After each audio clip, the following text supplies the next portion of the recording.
सौंपा गया है। ये क्रमबद्ध तरीके से, लयबद्ध तरीके से गुरु तत्व की प्रोग्रेस है, प्रगति है। ठीक उसी प्रकार से कोई भी सद्गुरु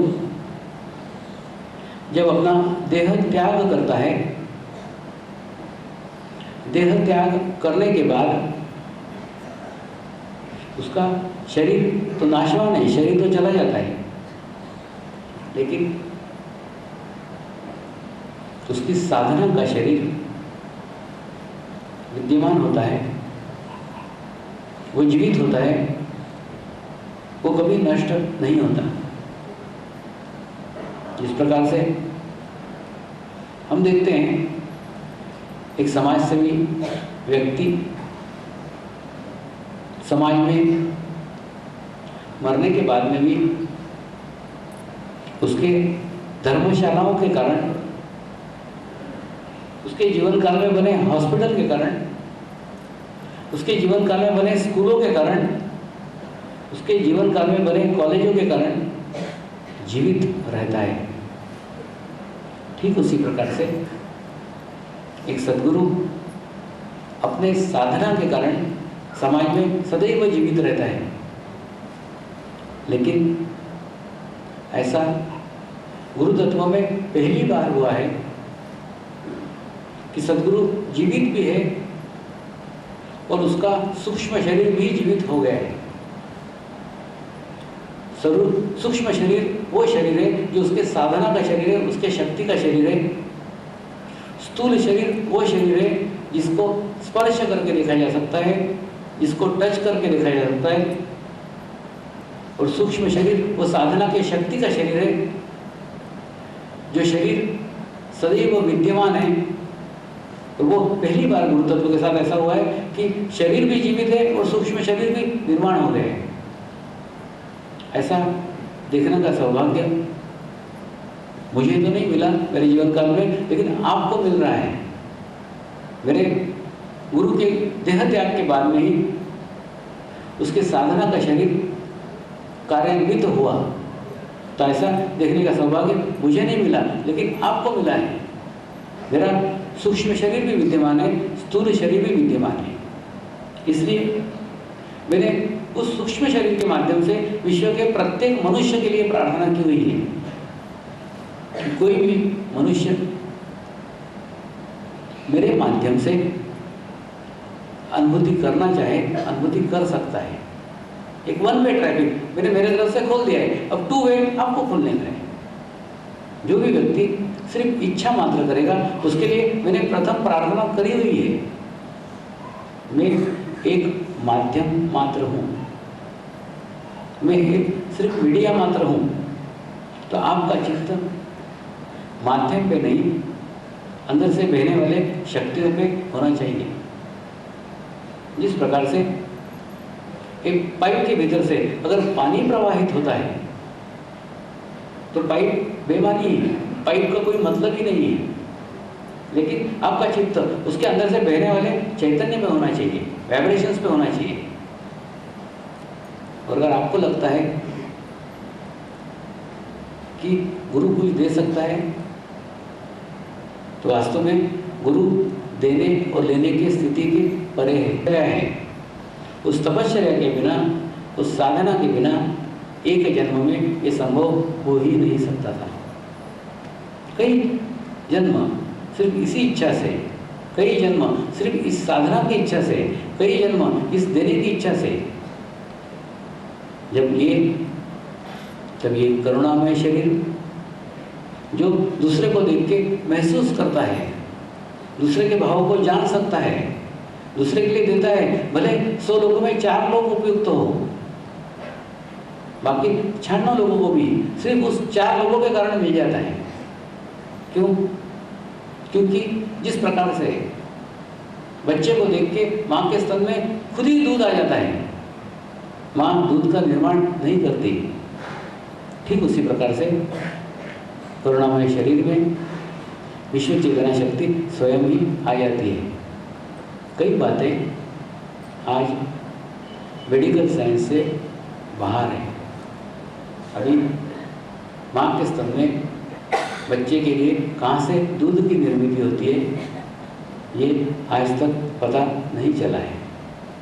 हमारा जीवन की समस्याएं 90% समस्याएं विचारों से संबंधित है और विचारों का अध्ययन मेडिकल साइंस में नहीं है, शरीर का अध्ययन है। इसलिए अभी तक मेडिकल साइंस में एक भी टैबलेट, एक भी गोली ऐसी नहीं बनी है जो आपके विचारों को बंद कर दे। आपको नींद देने के इंजेक्शन दिए जा सकते हैं, नींद देने की गोलियां दी जा सकती है, लेकिन आपके विचार बंद कर दे, इसका संबंध मेडिकल साइंस में कहीं नहीं है। इसलिए आपके विचार बंद हो जाए, आपका मन एकाग्र हो जाए, आपका मन शांत हो जाए, ये सब के लिए सिर्फ एकमात्र रास्ता, एकमात्र मार्ग ध्यान है। ध्यान के द्वारा ही ये सब कुछ संभव है। ध्यान के द्वारा आपको वो स्थिति संभव है जिस स्थिति में आपको कोई डॉक्टर्स की, कोई दवाइयों की आवश्यकता ही नहीं रही है। आने वाला समय, आने वाला भविष्य, आने वाली दुनिया चित्त शक्ति प्रदान होने वाली है। ये पूर्व सूचना आपको दे रहा हूँ। जिसका चित्त स्ट्रांग है, जिसका चित्त पवित्र है, जिसका चित्त मजबूत है, वही इस दुनिया में सर्वश्रेष्ठ हो पाएगा, वही इस दुनिया में विकसित हो पाएगा, विकास कर पाएगा। उस विकास करने के लिए चित्त शक्ति की आवश्यकता है। ये एक पूर्व संकेत, पूर्व सूचना आपको दे रहा हूँ। तो उसके लिए आवश्यक है आप आपके चित्त शक्ति को स्ट्रांग कीजिए, मजबूत कीजिए। दूसरा, ये जो 2 धारणाएं मैंने आपको बताई, परमात्मा और धर्म, इसके बारे में किसी को भी कुछ भी प्रश्न पूछना हो तो पूछ सकते हैं। सिर्फ विषयांतर नहीं होना चाहिए। आप ईश्वर के बारे में पूछ सकते हैं, आप धर्म के बारे में पूछ सकते हैं। अपनी अनुभूतियाँ नहीं बताने की, अपने अनुभव नहीं बताने की, सिर्फ इसके बारे में अगर आपको जिज्ञासा है, आपको कुछ जानना है, आपके मन में कुछ भी प्रश्न है, तो फिर मैं कल इसके और आगे के विषय पे जाऊंगा। क्योंकि मैं चाहता हूँ ये 2 विषय, आज ये 2 धारणाएं आपकी पहले आज यहाँ स्पष्ट हो जाए, फिर अगली क्लास के बाद हम कल करेंगे। तो 2 बातें, सिर्फ ईश्वर के बारे में आपको कोई प्रश्न पूछना है तो आप पूछ सकते हैं, धर्म के बारे में आपको कोई प्रश्न पूछना है पूछ सकते हैं।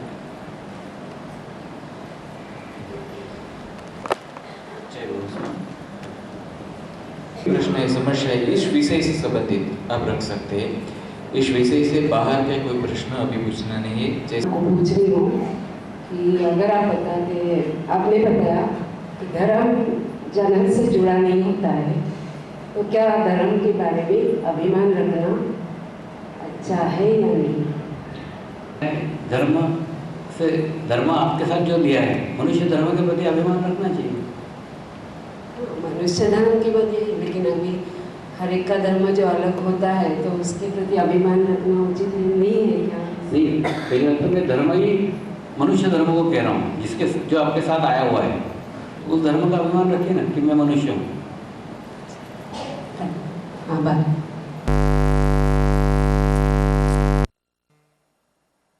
गुरुजी आपने बताया ईश्वर के बारे में, तो हम जो कहते हैं ब्रह्मा, विष्णु, महेश, ये क्या चैतन्य स्वरूप के अलग अलग रूप है क्या? या तो चैतन्य शक्तियाँ जो है उसका कोई अलग अलग स्वरूप है क्या? नहीं, शक्तियों को हमने ईश्वर का रूप दिया हुआ है। ये 3 अलग अलग प्रकार की शक्तियाँ जो हमारे शरीर में निवास करती हैं। दूसरा, आगे का है गुरु साक्षात परब्रह्म, मतलब गुरु को साक्षात परब्रह्म इसलिए कहा गया है कि उसके माध्यम से विश्व चेतना बहती है। तो उसको भी अगर हम एकाग्रता हमारी वहाँ पर रखें तो भी सारी विश्व चेतना के साथ हमारा कनेक्शन, हमारा संबंध स्थापित हो सकता है। तो बाकी धर्मों में पुनर्जन्म के लिए दूसरा क्या सोचते हैं? नहीं, पुनर्जन्म का बाकी धर्मों में भी है।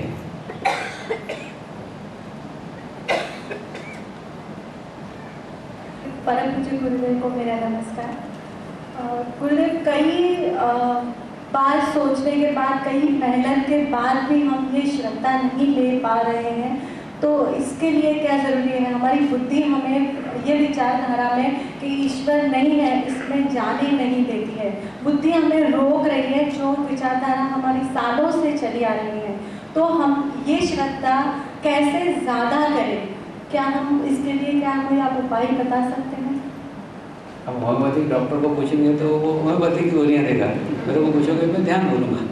ध्यान निरंतर करने के बाद भी कोई चीज़ बीच में आ रही है, वो हमें पता नहीं है। मैं क्या महसूस कर रहा हूँ कि ये धारणाएं पुराने साधुओं के भी स्पष्ट नहीं है, इसलिए जानबूझ के ये शिविर लिया है। तो अब परमात्मा के बारे में आपको कोई इसके बारे में पूछना है क्या? ये बता रहा हूँ, विश्व चेतना है परमात्मा, ठीक है नहीं? इसमें आपको कोई शंका है क्या या पूछना है क्या? पूछो ना। नहीं, इसमें कोई शंका नहीं है, लेकिन इसमें श्रद्धा बढ़ाने का उपाय पूछ रहे हैं हम, और श्रद्धा बढ़ाने के लिए। मेरे को ऐसा लगता है ये कंसेप्ट ही अभी तक आपका क्लियर नहीं था, आज क्लियर हुआ है, श्रद्धा जगेगी, लेकिन अभी आज ही तो हुआ है। थोड़ा मैं आशावादी हूँ, थोड़ा इंतजार करो। पति में बाधक है, इसलिए ये सब बातें स्पष्ट हो जाए ना तो आप ध्यान अच्छे से कर सकते हैं, इसलिए सब बातें आज स्पष्ट रूप से कहा। नहीं तो मैं क्या इंतजार कर रहा था, ध्यान करेंगे तो ऑटोमेटिकली 1-2 साल में समझ जाएंगे, लेकिन अब 3 साल बाद भी नहीं समझे तो मेरे को बोलना पड़ा।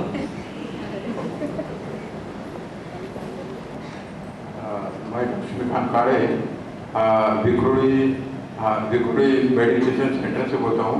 ध्यान करते समय ऐसे कुछ विचार आते हैं जाते हैं, कुछ ऐसे दिल में प्लानिंग से भी विचार आते हैं, तो वो जो समस्या है वो उसे अनुभूति आने में कुछ प्रॉब्लम हो सकती है क्या?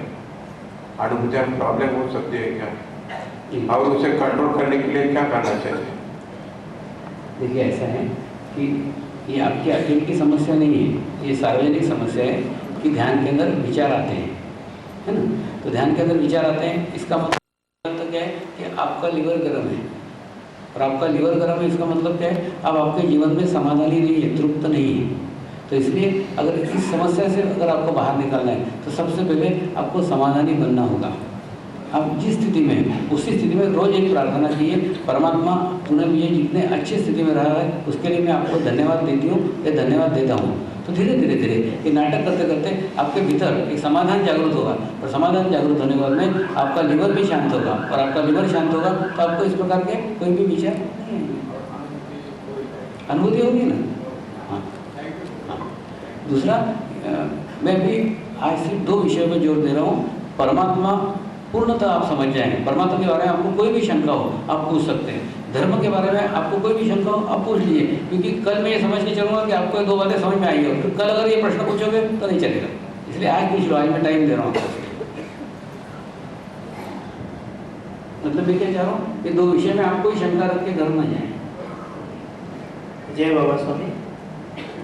स्वामी जी, परमात्मा प्राप्ति के लिए आपने कहा कि आपके विश्व चेतना स्वरूप पे ध्यान करो, तो विश्व चेतना स्वरूप कैसा होता है और उस पर ध्यान कैसा करना चाहिए, इसलिए मुझे समझ में नहीं, आप कृपा करके बताइए।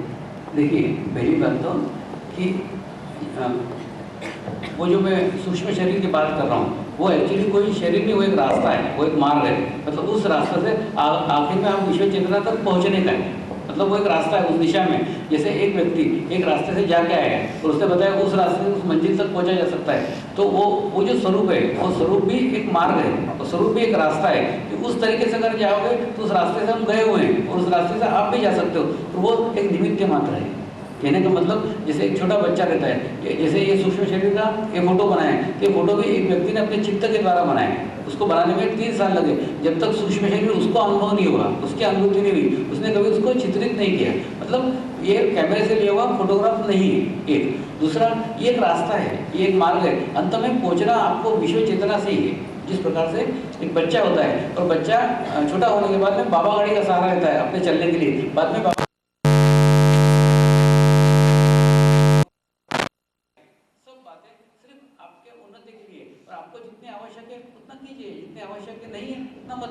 देखिए, जैसे सर्वप्रथम अगर आपको बिना ये सब माध्यमों से अगर ध्यान लगता है, इन सब बातों की कोई आवश्यकता नहीं है, कोई इन सब बातों की कोई जरूरत नहीं है। देखिए, अगर नहीं ध्यान लगता है तो आप दीपक जलाइए, दीपक से भी ध्यान नहीं लगता है फोटो रखिए, फोटो से भी ध्यान नहीं लगता है मंत्र बोलिए, मंत्र से भी ध्यान नहीं लगता है आरती कीजिए। ये स्टेप बाय स्टेप है, आपके रिक्वायरमेंट के अनुसार है।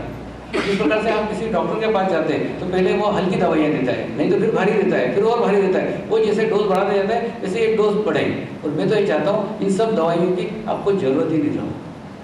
आपका ध्यान जैसे आपकी पलक झपकती है, इतने पलक झपकने में आपकी स्थिति उस उच्च अवस्था तक पहुँच जाए, ऐसी मेरी शुद्ध इच्छा है। लेकिन मैंने आपको आपके आवश्यकता अनुसार ये सब माध्यम दिए हुए हैं। ये सिर्फ माध्यम है, ये सिर्फ मीडिया है, इसके द्वारा पहुंचा जा सकता है। क्योंकि मैं भी इसी गुरु मार्ग से, इसी गुरु को मानते हुए इस माध्यम तक पहुंचा हूँ, तो इसीलिए आप भी पहुंच सकते हैं। ऐसा सिर्फ मैं आपको गाइडेंस कर रहा हूँ, तो आप आपके आवश्यकता अनुसार इनका चुनाव कीजिए। आपको जरूरत नहीं है, नहीं कोई जरूरत नहीं। जैसे मैंने बताया था एक बार कि सऊदी अरब में PM पटेल थे, वो समुद्र किनारे बैठे हुए थे, कोई वहाँ पे फोटो नहीं था, कोई वहाँ पे दिया नहीं था, वहाँ कोई आरती नहीं थी, कुछ नहीं था, समुद्र किनारे बैठे हुए ध्यान कर रहे थे, क्योंकि उनको ध्यान में इन सब बातों की आवश्यकता ही नहीं थी। जब उन्होंने उनके फ्रेंड को बताया तारीख को कि मैं ऐसा ध्यान कर रहा हूँ, उसने उनको मंत्र सिखाया, उसकी भी जागृति हो गई। तो कहने मतलब ये सब माध्यम है। उस उच्च अवस्था में पहुंचने के बाद में ये सब बाबा गाड़ियाँ हैं, ये छोड़ देने की आपको, लेकिन आपको उस उच्च अवस्था तक पहुंचने के लिए इनका उपयोग करना पड़ेगा। तो आपकी आवश्यकता अनुसार आप करो, इसमें कोई भी कंपल्सरी नहीं है। गुरुदेव के चरणों में प्रणाम। ऐसा कहते हैं कि 84 लाख योनियाँ हैं होती है जो कर्मों के आधार पर तय होती है। ये कौन करता है फिर? ये प्रश्न ये कंसेप्ट क्लियर नहीं है। नहीं, पहली बात तो क्या है, अभी अपने विषय से बाहर मत जाओ, लेकिन फिर भी बताता हूँ कि ये निसर्ग का प्रोसेस है, नेचर का प्रोसेस है। तो उस योनि में से मनुष्य योनि सर्वश्रेष्ठ है कि मनुष्य के पास में दिमाग है, मनुष्य के पास में इच्छा है, और वो इच्छा बाकी सब में नहीं है। तो सबसे क्या बोलते हैं ना, विकासशील मस्तिष्क सिर्फ मनुष्य का है, इसलिए मनुष्य योनि सर्वश्रेष्ठ है। तो उस योनि में आप आध्यात्मिक प्रगति कर सकते हैं। बाकी सब योनियों में इच्छा करके भी आपका साथ नहीं मिल सकता।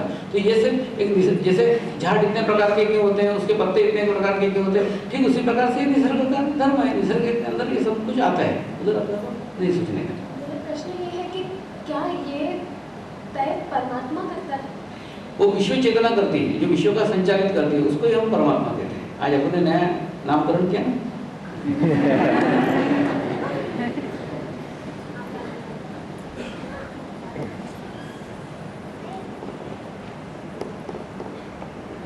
श्री बाबासाहेबांना कोटी विश्वचेतना आणि परमात्मा हे एक सांगितलेलं आहे. तर ही विश्वचेतना प्रत्येकात आहे. मग आज म्हणतात की परमात्मा प्राप्ती केली पाहिजे. जर ही विश्वचेतना आपण जाणतो तर मग परमात्मा प्राप्ती हा जो वेगळा आहे कसा काय आहे? तर म्हणजे परमात्मा प्राप्ती नहीं, अपनी आत्मा प्राप्ति है। मतलब परमात्मा आपके भीतर ही है ना, उसी को सिर्फ आपको प्राप्त करना है। परमात्मा बाहर है ही नहीं, आपके अंदर है। जब अंदर का परमात्मा प्रकट होगा, बाहर के परमात्मा से संबंध स्थापित होगा। गुरुदेव जी, मेरा सवाल आज से प्रवचन से ही है, जो कि मुझे ठीक से समझ में नहीं आया। एक तो है, आपने कहा धारणा स्पष्ट करें, कृपया उदाहरण के साथ बताइए। और दूसरा है चित्त शक्ति स्ट्रॉन्ग करें, कृपया एग्जाम्पल के साथ बताइए। नहीं, देखिए, सबसे पहले धारणा स्पष्ट करना मतलब हमारा ना अभी स्पष्टीकरण कि परमात्मा क्या है, उसके बारे में अपने को अभी कभी ये धारणा है, कभी वो धारणा है। तो मैंने परमात्मा यानी विश्व चेतना, इस बारे में आप आपका मत स्पष्ट रखें। मैंने आपको ये चीज़ पूरी तरह समझ में आ जानी चाहिए कि परमात्मा यानी विश्व चेतना। तो इसके बारे में अगर आपको नहीं समझ में आ रही है, कोई शंका है, तो आप पूछ सकते हैं। एक दूसरा, चित्त शक्ति स्ट्रांग करें, मतलब चित्त शक्ति स्ट्रांग तभी हो सकती है जब चित्त पवित्र हो जाए। एक पवित्र चित्त ही एक स्ट्रांग चित्त का निर्माण कर सकता है।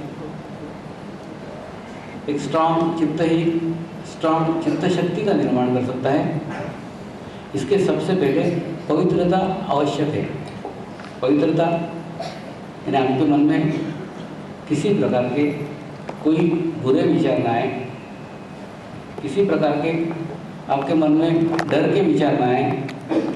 ऐसे विचार अगर आपके मन में नहीं आते हैं तो धीरे धीरे आपका चित्त स्ट्रांग होने लग जाता है, चित्त मजबूत होने लग जाता है। उसके लिए ध्यान ही एकमात्र माध्यम है। ध्यान के धीरे धीरे सब कुछ होगा। पहले आपके विचारों में शुद्धिकरण होगा, फिर आपके चित्त में शुद्धिकरण।